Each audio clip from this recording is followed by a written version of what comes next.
Ma il processo di eliminazione aiuta anche al momento in cui bisogna scegliere un piano. È possibile infatti scartare le alternative che sono più deboli fino a scegliere quelle diciamo più strategiche e più tattiche.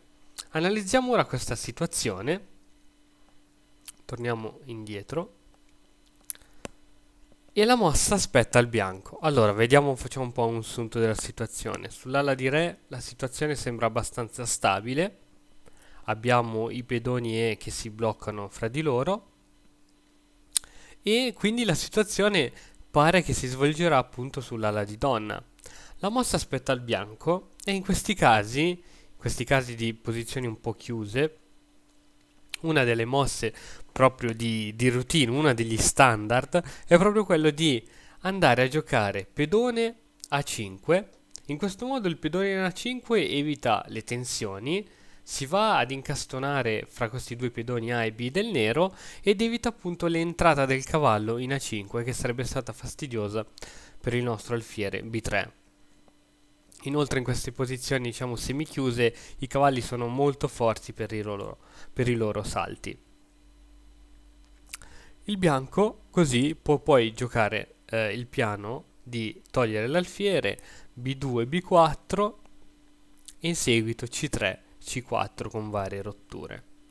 Ora il nero ha bisogno anche lui di un piano. Il piano del bianco l'abbiamo capito, è quello di giocare ad ovest, ma il piano del nero qual è?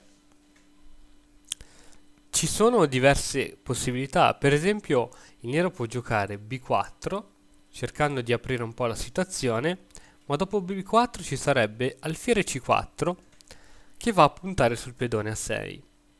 In questo caso poi costringerebbe il nero a difendere questo pedone, perché se il nero perde questo pedone poi il pedone A5 del bianco può scappare a promozione.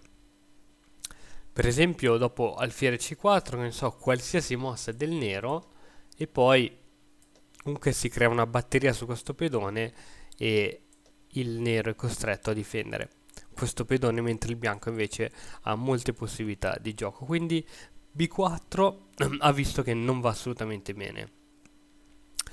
Allora c'è un altro piano molto buono. Un altro piano buono del nero è sicuramente quello di spingere il pedone da F7 a F5, andando a fare così questa volta una rottura ad est.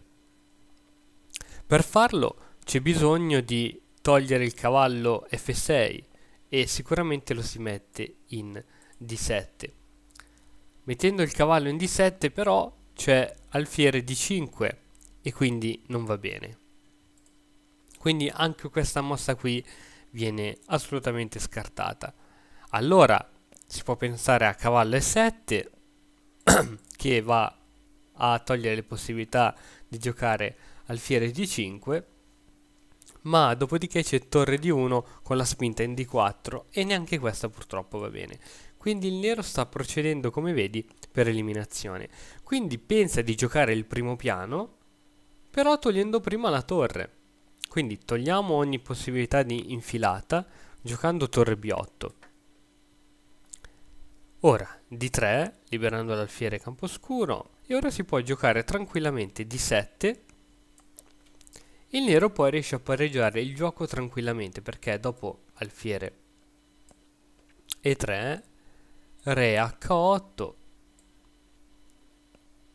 cavallo in D2, cavallo in E7, dopodiché qualsiasi mossa del bianco esegue la spinta F5, F7, F5 che comunque porta il nero a pareggiare il gioco tranquillamente.